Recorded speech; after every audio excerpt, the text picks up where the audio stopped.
ఓం ఆరు సూర్య శ్రోతలందరికీ స్వాగతం అండి. మనం లలితా శాస్త్రానికి అర్థం తెలుసుకుంటున్నాం. ముందు ఇంతకుముందు చెప్పుకున్న శ్లోకాలు, ఆ 8 శ్లోకాలు ఒకసారి చదువుకుని తర్వాత శ్లోకాల్లోకి వెళ్దాం. చదువు. దేవర్షి గణా సంఘాత స్తూయమానాత్మ వైభవ భండాసుర వధోద్యుక్త శక్తిసేన సమన్విత సంపత్కరీ సమారూఢ సింధూర వ్రజసేవిత అశ్వారూఢ అధిష్ఠితాశ్వ కోటిభిరావృత చక్రరాజ రథారూఢ సర్వాయుధ పరిష్కృత గేయచక్ర రథారూఢ మంత్రిణీ పరిసేవిత కరిచక్ర రథారూఢ దండనాథ పురస్కృత జ్వాలా మాలినీ కాక్షిప్త వహ్ని ప్రాకార మధ్యగా భండ సైన్య వధోయుక్త శక్తి విక్రమహర్షిత నిత్య పరాక్రమాటోప నిరీక్షణ సముత్సుక భండపుత్ర వధోయుద్యుక్త బాలా విక్రమ నందిత మంత్రిణ్యాంబ విరచిత విషజ్ఞ వధ తోషిత విశుక్ర ప్రాణహరణ వారాహి వీర్య నందిత కామేశ్వర ముఖాలోక కల్పిత శ్రీ గణేశ్వర మహాగణేశ నిర్భిన్న విఘ్నయంత్ర ప్రహర్షిత భండాసురేంద్ర నిర్ముక్త శాస్త్ర ప్రత్యస్త్ర వర్షిణి.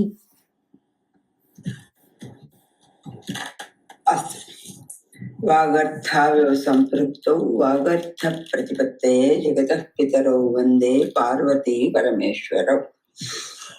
31 శ్లోకాలు అయ్యాయండి. ఇవాళ 32వ శ్లోకం చూస్తున్నాం. కరాంగళి నఖోత్పన్న నారాయణ దశాకృతి మహాపాశుపతాస్త్రాగ్ని నిర్దగ్ధాసుర సైనిక. మనం బాగా గమనించాల్సింది ఏంటంటే, ఈ భండాసురుడు మనకి ఇంకా కొన్ని శ్లోకాల్లో వస్తూ ఉంటాడు.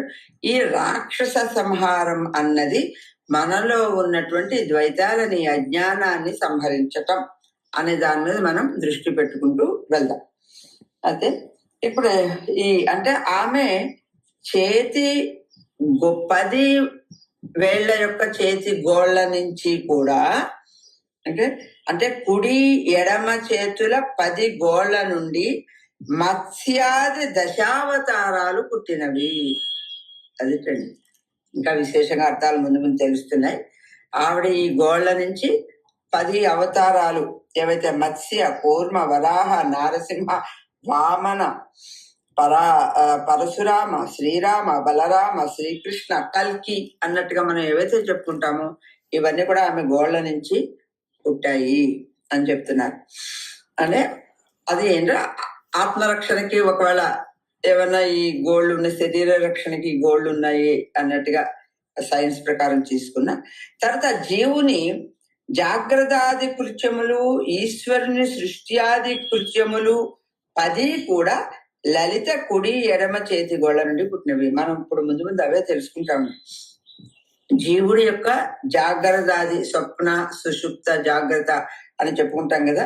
ఇటువంటి అవస్థలైనా ఈశ్వరుడు చేసేటువంటి సృష్టి, సంరక్షణ, లయము అనేటువంటివైనా ప్రతిదీ కూడా అమ్మవారి యొక్క కుడి ఎడమ చేతుల యొక్క ఈ అభయహస్తాల నుంచి జరుగుతోంది సుమా అనేది విశేషమైన అర్థం మనకి ఈ శ్లోకంలో మొదటి పాదంలో చెప్పారు, ఆ నామంలో.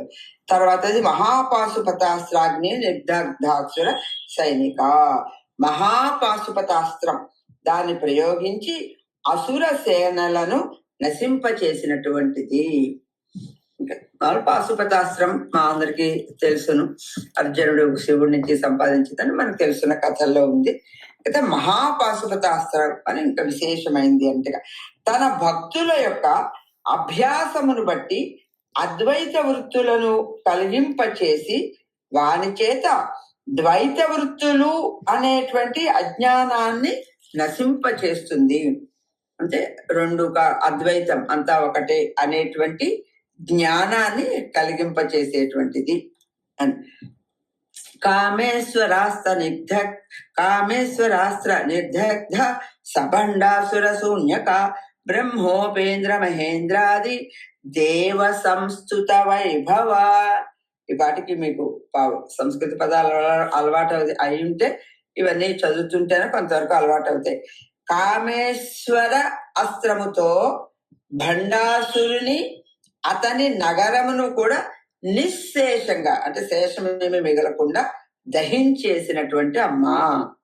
అంటే చిదగ్నితో జీవత్వమును శూన్యవాదమును పోగొట్టి చైతన్య స్వరూపముతో మిగిలి ప్రకాశించుచున్నటువంటి అమ్మ. అంటే ఏమీ లేదు అన్న శూన్యవాదాన్ని కూడా మనం తిరస్కరించినట్టుగా కూడా మనం ఇక్కడ గ్రహించవచ్చు.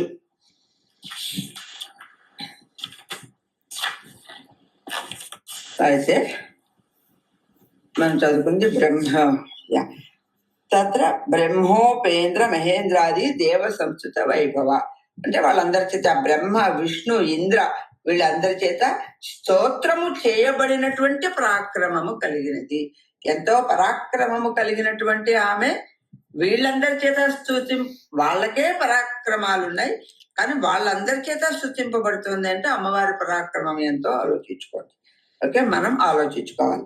అంటే మహేంద్రాదుల చేత స్తుతింపబడిన సర్వ వ్యాపకత్వము కలిగినటువంటి అమ్మ అని.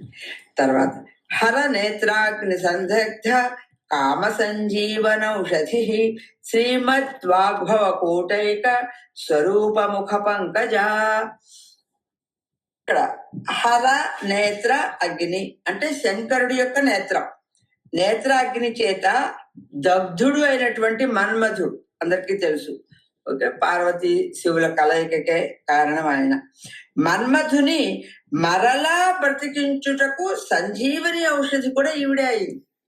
అంటే ఆసారి ఆయన మన్మధుడిని ఆ మూడో నేత్రం తీసి మూడో కళ్ళు తీసి రసింపచేసేస్తే అందరూ వెళ్ళి అమ్మవారిని ప్రార్థించారు. ఏమ్మా నువ్వు అంటే మహాదేవుడు కలిస్తే అది ఒక రాక్షస సంహారానికి అవసరం అని చేస్తూ ఉంటే అందులో మన్మధుడు లేకపోతే సృష్టి లేదు కదండి అని అమ్మవారిని ప్రార్థిస్తే ఆమె దయ వల్ల, అంటే ఆమె కనుచూపులో ఉన్నటువంటి ఆ సంజీవని అంటే మరలా బతకడం అనేటువంటి ఆ ఔషధంతో ఆయన బతికట్ట. అటువంటి అమ్మ అని ఇక్కడ మనకి చెప్తున్నారు. అంటే ఇంకా దీనికి మూల జ్ఞానముతో బ్రహ్మత్వము నశించి జీవత్వము కలిగితే అత్ర క్షమితం మూల అజ్ఞానముతో, మూలాజ్ఞానం, ఓకే, అజ్ఞానము వలన బ్రహ్మత్వము నశించి జీవత్వము కలిగిందంటే మనకి రొటీన్ లైఫ్ లో ఏమిటవుతుందండి, మనం ఎక్కడి నుంచి వచ్చాము అన్నది పోతుంది, ఇక్కడ ఉన్నదే మెయిన్ అన్నట్టుగా ఇలా ఇలా వెళ్ళిపోతున్నాం. అటువంటిది దేవి అజ్ఞానమును పోగొట్టి జీవత్వమును నశింపచేసి మరలా బ్రహ్మ స్వరూపమైనటువంటి ఐక్యము అనేది మోక్షమునిచ్చింది. ఇది చాలా అంతరార్థం ఉందండి. అంత సుమారుగా మనకి అర్థమవుతోంది. మన్మథుడు అవసరం, ఓకే, అది అనవసరం అని ఈయన కోపంతో నశింప చేసినటువంటి మన్మథుడిని కూడా ఈవిడ మళ్ళీ పునఃసృష్టి చేసింది అని మనం పైనామంలో చెప్పుకున్నాం. దానికి అంతరార్థం ఏంటండి అంటే మనకి అవసరమైన దాన్ని మనం మర్చిపోయి ఉన్నటువంటి జీవితంతో ముందుకు వెళ్ళిపోతూ ఉంటే దాన్ని పోగొట్టి మనం ఏది మర్చిపోయామో అక్కడికి ఆవిడ తీసుకెళ్తుంది అనేటువంటిది ఈ నామం యొక్క అంతర అర్థం. అంటే లోపల అర్థం అయితే అదండి. తర్వాత కంఠాధి పర్యంతం, ఇందులో రెండో లైన్ ఇది చాలా ఇంపార్టెంట్ అండి. ఇక్కడ నుంచి 3 శ్లోకాల్లో వస్తున్నది పంచదశి మంత్రం అని అమ్మవారిది ప్రత్యేకమైన పంచదశి అక్షరాలు, అక్షర మంత్రం ఒకటి ఉంది. ఓకే, ఆ అక్షరాల యొక్క మంత్రాన్ని ఇక్కడ మనకి ఏ భాగం ఏమిటి అనేది వర్ణిస్తున్నారు. ఇక ఇందులో శ్రీమద్ వాగ్భవ కూటైక స్వరూపముఖ పంకజ, అదే కదండి, అది చెప్పుకుంటాను. ఇక్కడటండి దీనికి పంచదశి మంత్రము ఎందలి ప్రథమ కూటమే ముఖ్యముగా కలది. అసలు ఆ పంచదశి అంటే ఏమిటో అనేది చూద్దాం. వీలైతే 3 చెప్పుకున్న తర్వాత ఒకసారి చెప్పుకుందాం. అంటే స్థూల స్వరూపము ప్రథమ కూటాక్షరము స్థూల స్వరూపం అంటే బయట కనిపించేది, సూక్ష్మ స్వరూపం అంటే కనపడకుండా లోపల ఉన్నటువంటిది, ఇంకా లోపల ఉన్నటువంటిది అంతరాత్మ. ఈ 3 స్వరూపాలు కలిగి ఉన్నటువంటిది అసలు మన జీవితం అండి. మనం తెలుసుకోవాల్సింది అది. కేవలం స్థూల స్వరూపంతో మనం సాటిస్ఫై అయిపోయి వెళ్ళిపోతున్నాం. సూక్ష్మం తెలుసుకోవాలి, లోపల ఉన్నటువంటి అంతరాత్మని తెలుసుకోవాలి, ఆ అంతరాత్మని పరమాత్మతో కలపాలి. ఇది అసలు మానవ జీవితానికి ధ్యేయం. ఇది ఇవన్నీ చదువుకోవడం అందుకోసమే, మనం ఏమిటో మనం తెలుసుకోవడం కోసమే ఇదంతా చదువుతున్నాం. ఓకే, ఇందులోటండి అది ఏదైతే మనం పంచదశి అంటే 15 అక్షరాల మంత్రం అనుకున్నామో, ఇందులో చెప్తున్నారు మొదటి 5 అక్షరాల సముదాయాన్ని కూడా వాగ్భవ కూటము అని అంటారు. అసలు అక్షరాలు ఏమిటి అనేవి చెప్పుకుందాం. ఓకే, తర్వాతది ఇందులో ఈ నామంలో ఉన్నదైతే అది అంటే పంచదశి అనేటువంటి దాంట్లో మొదటి 5 అక్షరాలు యొక్క ముఖ పంకజ అంటే నీ యొక్క తామర పువ్వు వంటి ముఖము కలిగినటువంటి నీ ముఖముతో సమానమైనది ఆ మంత్రంలో ఉండే మొదటి 5 అక్షరాలు. మహిమ కలిగినటువంటి వాగ్భవము అనేటువంటి పేరు ఉన్నటువంటి కూటం అంటే కూటమి అక్షర సముదాయమే ముఖ్యమైనటువంటి స్వరూపముగా ఉన్న తామర పువ్వు వంటి ముఖము కలది. నీ ముఖము ఆ పంచదశి అక్షరాల్లో మొదటి 5 అక్షరాలు కూడా నీ ముఖాన్ని తెలియచేస్తున్నాయి అని. అంటే మంత్ర జపం లోపల జరుగుతుంది, పైకి మనకి ఆ మంత్రం చదివేటప్పుడు మొదటి 5 అక్షరాలు చదివేటప్పుడు అమ్మవారి ముఖం కనపడాలి ఏంటండి. అయితే తర్వాత ఏంటండి అంటే కంఠాధక్కటి పర్యంతం మధ్యకూట స్వరూపిణి శక్తి కూటైక తాపన్న కక్షదో భాగధారిణి. 2 మంత్రాలు అయిపోయింది. మధ్యలో కంఠాదహ అంటే ముఖం వరకు చెప్పుకున్నాం కదండి. తర్వాత ఉన్నటువంటి 6 అక్షరాలు ఇక్కడ నుంచి నడుము వరకు అమ్మవారి, తర్వాత 6 అక్షరాలు కూడా అమ్మవారి యొక్క నడుము వరకు ఉండే స్వరూపం మనకి తెలియచేస్తుంది. అంటే ఇక్కడ వరకు ఉన్నది ఏంటండి అంటే కామం, కోరికలు పుష్టించేటువంటి ఒక స్థానం అంటే ఈ నాభి వరకు. శక్తి కూటైక తాపన్న కట్యదో భాగధారిణి, ఈ నడుము బొడ్డు కింద భాగం అంతా కూడా శక్తి స్వరూపిణి. అది సృష్టికి మూలం, అంటే సృష్టి జరిగేటువంటి స్థానం. అంటే 3 ఏమొచ్చేసిందండి, సృష్టి, స్థితి, లయం. ముఖం దగ్గర వచ్చేటికి లయం, భగవంతుడి దగ్గరికి వెళ్ళిపోవడం. మొత్తం ఈ 3 కూడా అమ్మవారి యొక్క శరీరంలో ఆ మహామంత్రంలో పంచదశి అక్షరాల్లో ఉన్నాయి. అంటే ఈ మంత్రం ప్రత్యేకంగా ఉపదేశం అది పొందాలి. నేను మామూలుగా చదవడమే కదా అని గురువు గారి దగ్గర తెలుసుకున్నది ఇది కూడా. నేను అందుకని ఊరికే అక్షరాలు మనకి ఊరికే మంత్రం అనేసి తెలియదు కనుక దైవాత్తు నేను తెలుసుకున్నాను కనుక ఇక్కడ తెలియజేస్తాను. ఎందుకండి కా ఏ హీ ల గ్రీం అని ఈ 5 అక్షరాలు మొదటి భాగం అంటండి. ఆ స కాహాల హ్రీం ఈ 6 మధ్య అంటండి. తర్వాత స క ల హ్రీం ఈ 4 కటి చివరి ప్రదేశం. అంటే ఇది సామాన్యంగా ఒక ప్రత్యేకంగా ఉపదేశం పొంది అది చేసుకుంటే దాని శక్తి దానికి ఉంటుంది. అది ఇది అసలు దైవాత నేను హఠాత్తుగా మన కోసం అన్నట్టుగా అడిగితే ఇప్పుడు ఉపదేశం చేసేమంటావా అని కూడా అడిగారు. చూద్దాం, ఈ లలితా శాస్త్రం వల్ల మాకు కూడా అవకాశం వస్తున్నాం అందరం కూడా. సరే, ఓకే, ఇది అండి. ఓకే, అమ్మవారి యొక్క ఈ 3 స్థానాల గురించి చెప్పారు. ఈ మంత్రములో అది మనం అంతరార్థాలు బాహ్యార్థాలు అర్థం చేసుకోవాల్సింది. లోపల మంత్ర జపం చదివేటప్పుడు ఈ 3 కూడా అంటే ఈ 3 అక్కడ అమ్మవారు, ఆ అమ్మవారే మనలో ఉన్నట్టుగా చూసుకుంటే మనం ఈ కింద ఉన్నటువంటిది శక్తి స్వరూపిణి, మధ్యలో ఉన్నటువంటిది కటిదాకా ఉన్నటువంటిది మధ్యకూట స్వరూపిణి, అంతకంటే ముందు ఉన్నటువంటిది ముఖాన్ని వాగ్భవ కూటైక స్వరూపిణి అని 3 రకాలతోటి మనకి ఈ శ్లోకాల్లో మనకి తెలియచేశారు. అయితే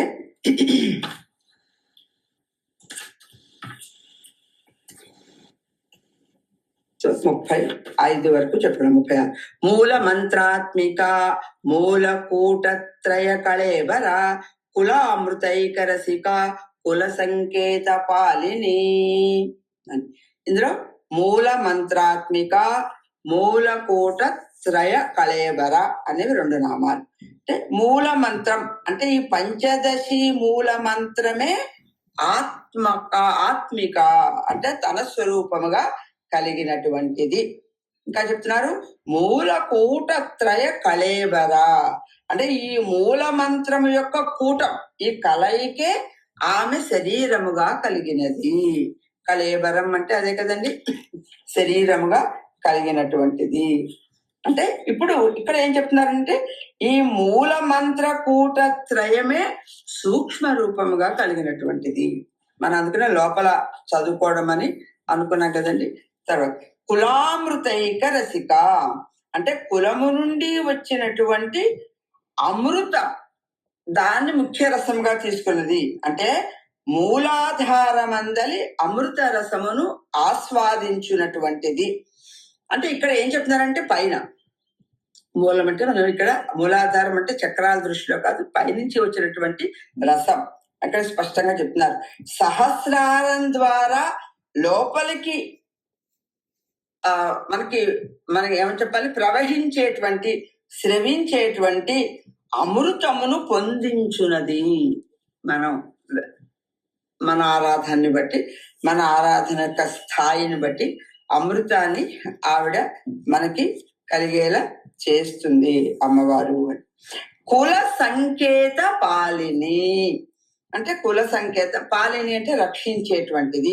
అంటే కుల శాస్త్ర కులాచార రహస్యములను ఉపాసకులు కాని వారికి బోధింపకుండా అంటే సాంప్రదాయాలకు మాత్రమే బోధించేటువంటి సమయము నియమము ఇవన్నీ కూడా పరిపాలన చేయలేదు.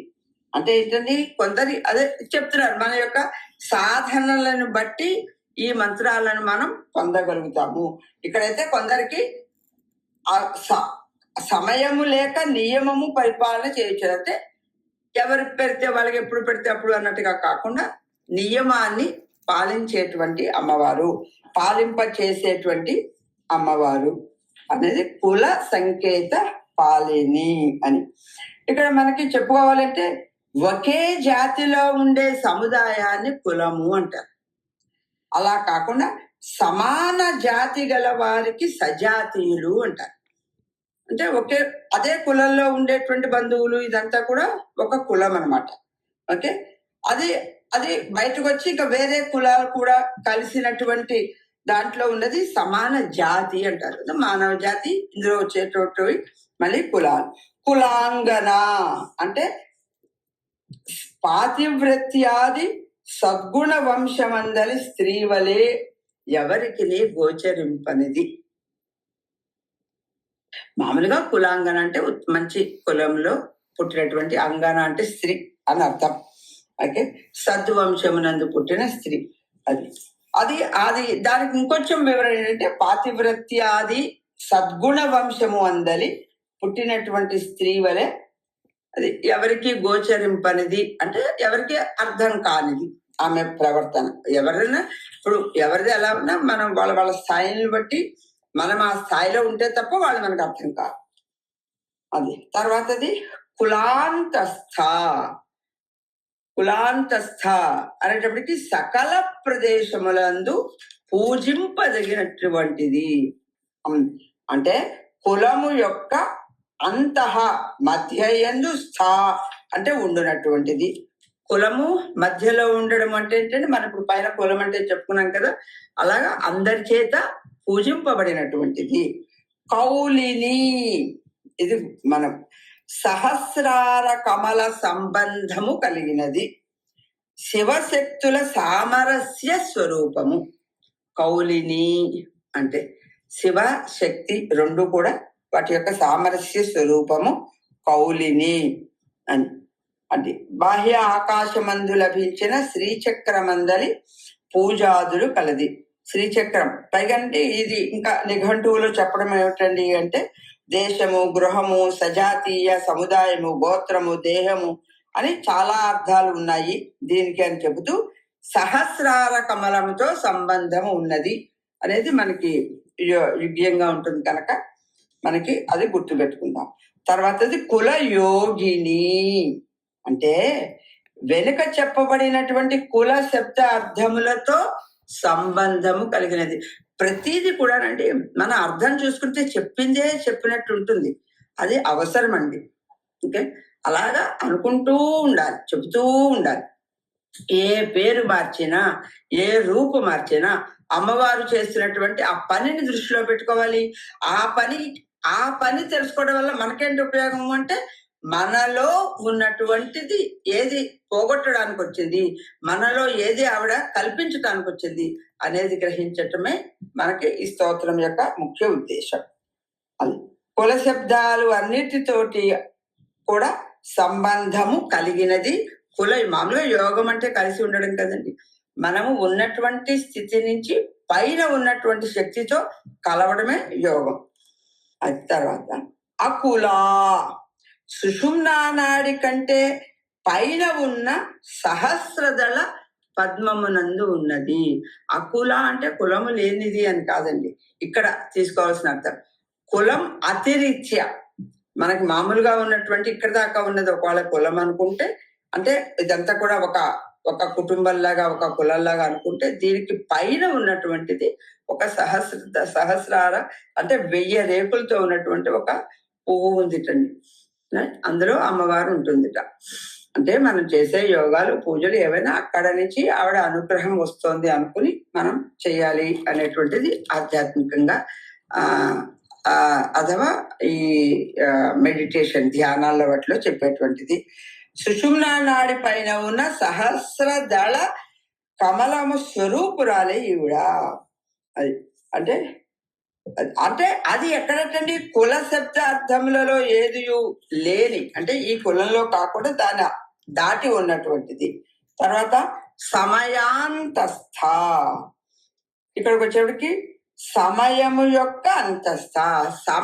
ఈ సమయ అనేది కూడా ఒక దేవత అండి. ఏది ఏదో మనకి మామూలుగా చెప్తారు అమంత్రం అక్షరం నాస్తి. ఓకే, మన 56 అక్షరాలు తీసుకోండి, మన భాషల్లో ఇంగ్లీష్లో అంటే 26 మామూలుగా. మంత్రము కాని అక్షరం ఏదీ లేదు. అందుకని ఇక్కడ చెప్తున్నారు ప్రతి దాంట్లోనూ ఇదే మన భారతదేశం యొక్క బహుశా సంస్కృతి, దేశం యొక్క అస్తిత్వానికి కారణం అయి ఉంటుంది.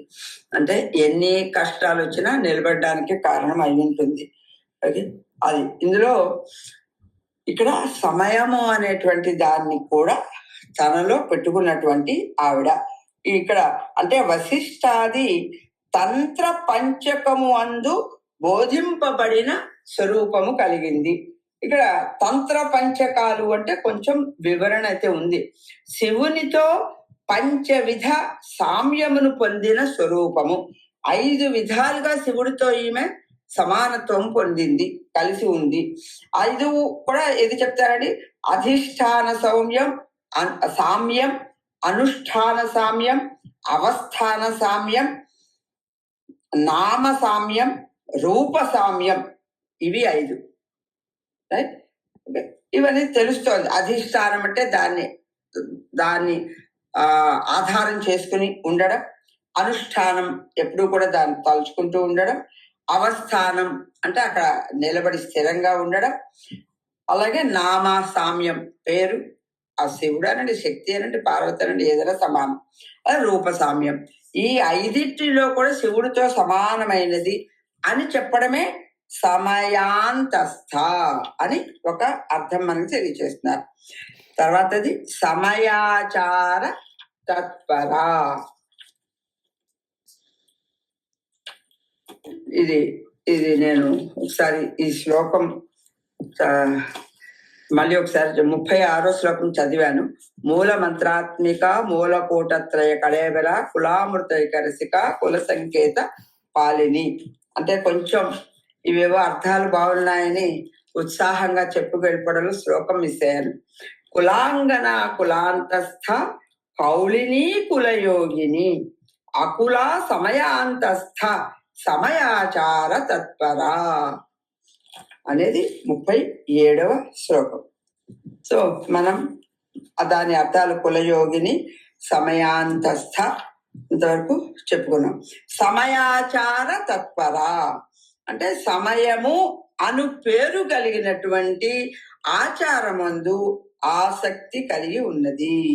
అంటే దీక్ష కలవాడు మూలాధారము నుండి, ఇక్కడ మళ్ళీ కింద నుంచి అని చెప్తున్నారు, మూలాధారము నుండి సహస్రారం వరకు దేవిని తీసుకొని వెళ్ళి శివునితో కలిపి ఇక తెర వేసి వేరొక చోట నుండి ఆమె తిరిగి ఎప్పుడు వచ్చునో అని సమయమునకై కనిపెట్టుకుని చేయు ఆచారమునందు ఆసక్తి కలది అని అంటున్నారు. ఇప్పుడు అంటే మనం ఎంతవరకు దీన్ని అర్థం చేసుకోవచ్చు అంటే, పైకి వెళ్ళి శక్తితో కలిసి మళ్ళీ కిందకి వచ్చి ఆ శక్తితో కలిసినటువంటి ప్రవర్తన ఎలా ఉంటుంది, దాని వైబ్రేషన్స్ ఎలా ఉంటాయి అనేటువంటిది అందరికీ తెలియజేయడానికే మనం ఇక్కడ ఉన్నాము అనేటువంటిది దీంట్లో తెలుస్తుంది. ఎందుకంటే ఇందులో కూడా చాలా రకాలు ఉన్నాయి. ప్రస్తుతానికి సమయాచార తత్పర అన్నదానికి అర్థం తెలుసుకుందాం. 38వ శ్లోకం వస్తే, మూలాధారైక నిలయ బ్రహ్మ గ్రంథి విభేదిని మణిపురాంతరుదిత విష్ణు గ్రంథి విభేదిని. అదండి తమాషా. అంటే ఈ మూలాధారంలో ఉన్నటువంటిది అని చెప్పుకున్నాం కదండి. మూలాధార చక్రమే ఆమె ముఖ్యమైనటువంటి నివాసం. శ్రీచక్రం అనుకుంటాం చూసారు. దానికి అంటే దేనికంటే మనం ఎంత శక్తి అందులో ఉందని మనం భావిస్తే అంత శక్తి మనకి కనపడుతుంది. మూలాధార చక్రమునందు ఆవిడ ముఖ్యంగా ఉంటుంది. తర్వాత బ్రహ్మ గ్రంథి విభేదిని అంటే బ్రహ్మ గ్రంథిని విడగొడుతుంది. అంటే మూలాధారాది షట్ చక్రాలు ఉన్నాయి. అయితే వానిలో 3 చక్రములందు మాత్రము ఆది అంతములలో 2 చొప్పున గ్రంథులు అంటే ముడులు, గ్రంథి అంటే ముడులు ఉంటాయట. వానిలో బ్రహ్మ గ్రంథులు 2 విశేషంగా ఈమె విడగొడుతుంది. ఈ బ్రహ్మ గ్రంథులు స్వాధిష్టాన చక్రములో ఉంటాయి.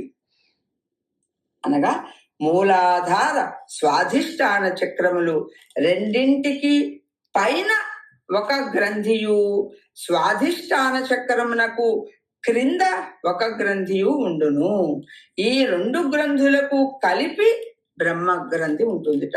ఓకే, ఈ 2టికి కలిపి ఉన్నటువంటి స్థానం బ్రహ్మ గ్రంథి అని దానికి పేరు. ప్రత్యేకంగా కూడా బ్రహ్మ గ్రంథి అని పేరు దీన్ని విశేషంగా మనకి పురాణాల్లో కూడా చెప్తారు. ఈ 2 చక్రములకు ఒక్కొక్క గ్రంథి చొప్పున ఉంటుంది అని. విశేషంగా ఇక్కడ మనం తెలుసుకోవాల్సింది ఏంటంటే, నిజానికి 38వ శ్లోకంలో ఈ మొదటి నామంతో మనకి 100 నామాలు అయిపోయాయి. అయితే మన శ్లోక సంఖ్యను చూసుకుంటున్నాం కనుక మనం ఆ శ్లోకం పూర్తి చేద్దాం. అలాగే తర్వాత 101వ నామం వచ్చి మణిపురాంతరుదిత. మణిపూర చక్రము యొక్క కింద ఉన్నటువంటి బ్రహ్మ గ్రంథిని భేదించి పై భాగానికి వచ్చినది అని అర్థం. విష్ణు గ్రంథి విభేదిని అంటే విష్ణు గ్రంథిని విశేషముగా భేదించున్నది. బ్రహ్మ గ్రంథి మనకి 2 గ్రంథులు కలిపి 2 ముడులు కలిసి ఉన్నటువంటిది బ్రహ్మ గ్రంథి అని చెప్పారు. దానిని విభేదించటానికి, దానిని మనకి తెలియచేయడానికి, అంటే దాని ద్వారా కలిగే జ్ఞానం మనకి కలగజేయడానికి. తర్వాత విష్ణు గ్రంథిని విశేషంగా భేదిస్తుంది. అంటే మణిపూర చక్రమునకు పైన ఉన్నటువంటి విష్ణు గ్రంథిని విశేషించి భేదించును. కాబట్టి విష్ణువు మణిపూర. ఇదండి తమాషా. అంటే దీన్ని బట్టి ఏంటండి, విష్ణువు కూడా ఈ మణిపూర చక్రంలో ఉన్నాడు అనమాట. అంతే కదండి. ఆ గ్రంథి ఆవిడ దాని కనుక భేదిస్తుంది అంటే ఓపెన్ విప్పుతుంది అంటే ఆ ముడి కనుక అక్కడి గ్రంథికి విష్ణు గ్రంథి అని పేరు. ఇట్లే బ్రహ్మ కూడా ఉండును కాబట్టి బ్రహ్మ గ్రంథి అని అన్నారు. అలాగే రుద్రుడు కూడా ఉంటాడు కనుక రుద్రు గ్రంథి అని తెలుసుకోవాలి అని చెప్తున్నారు. తర్వాత ఇంకొకటి ఆజ్ఞా చక్రాంతరాళస్థ రుద్రగ్రంథి విభేదిని సహస్రారాంబుజారూఢ సుధాసారాభివర్షిణి. ఇది రుద్రగ్రంథి చెప్పుకున్నాం కదండి. ఇప్పుడు అంటే ఆజ్ఞా చక్రాంతరాళస్థ అని అంటే ఏంటంటే ఆజ్ఞాచక్రం ఎందు కలిగి ఉంటుంది అనేటువంటిది ఈమె. ఆ ఆజ్ఞాచక్రంలో ఉంటూ అక్కడ ఉన్నటువంటి రుద్రగ్రంథిని ఈమె మనకి ఛేదిస్తుంది అని. అంటే ఇక్కడ ఇంకోటి చెప్తున్నారండి, హృదయం యందు అనాహత చక్రము, ఆ చక్రమునకు సంబంధించిన 2 గ్రంథులు, వాటికి రుద్రగ్రంథి అని పేరు. ఇది ఇప్పుడు అర్థమవుతుంది. హృదయంలో ఉన్నది రుద్రగ్రంథి. అంటే ఇక్కడ సహస్రారం దగ్గర ఉన్నటువంటి అంటే ఈ రెండింటికి మధ్యలో ఉన్నది బ్రహ్మగ్రంథి, పైన ఉన్నది విష్ణు గ్రంథి. ఈ 3 గ్రంథుల్ని 3 ముడుల్ని కూడా ఆమె మనకి ఓపెన్ చేస్తుంది అమ్మవారు అని చెప్తున్నారు. అలా చెబుతూ సహస్రారాంబుజారూఢ అంటే సహస్రార పద్మములో ఉంటుంది అని చెప్తారు. అంబుజ అంటే పద్మం అండి కదా. 1000 దళములు కలిగినటువంటి పద్మాన్ని ఆశ్రయించుకుని ఉండేటువంటి ఆమె సహస్రారాంబుజారూఢ సుధాసారాభివర్షిణి. సుధా అంటే అమృతం, అమృతము యొక్క ఆ సార అంటే వాన, జడివాన, జడివానను అభివర్షిణి కురిపిస్తుంది. అమృతమును జడివానగా కురిపించున్నది. సో మనం ఇప్పటిదాకా 39 శ్లోకాలు తెలియచేసుకున్నామండి. అద్భుతంగా ఇవాళ మనం అమ్మవారిని దర్శించుకున్నాం. సహస్రార చక్రం వరకు వెళ్ళాం.